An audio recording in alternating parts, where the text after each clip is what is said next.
Ouais, ça a été d'une grande virulence. Merci beaucoup, monsieur le maire. Merci, monsieur le maire. Merci, monsieur le maire. Écoutez, donc nous sommes intervenus, comme l'a précisé monsieur le maire, à 4h40 cette nuit pour un feu d'appartement très intense. Ce qui caractérisait ce feu, évidemment, c'est l'épaisseur et la quantité de fumée toxique qui émanait de l'appartement. C'est d'ailleurs ce qui a probablement provoqué l'essentiel des victimes. La priorité a été simultanément à l'extinction de l'incendie et à l'évacuation des personnes de l'immeuble. 8 personnes ont été évacuées avec l'échelle.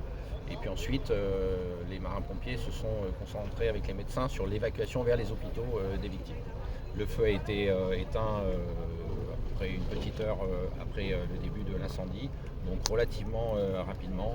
Il y a bien évidemment un appartement détruit et une partie de la cage d'escalier. On voit la façade totalement noircie sur les 5 étages au-dessus. Est-ce que, indépendamment de ce qu'on voit là, il y a eu d'autres dégâts au niveau des autres étages?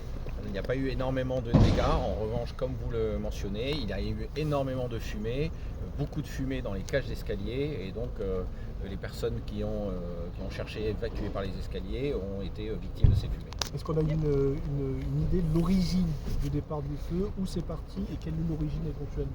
Non, nous savons simplement que c'est parti dans l'appartement dans lequel nous sommes intervenus. Nous n'avons absolument aucune information ou idée des raisons qui ont pu conduire à cet incendie. C'est bien pour cela qu'il y a une enquête qui est actuellement en cours par les services de police avec l'aide des marins-pompiers spécialistes de ce genre d'enquête. C'est l'appartement de la victime?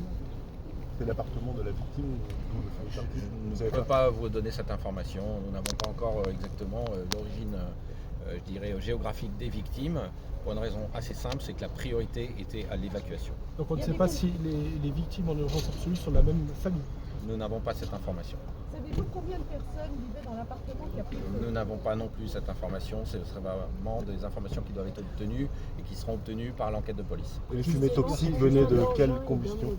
Nous avons mobilisé 90 marins-pompiers et à peu près une trentaine d'engins.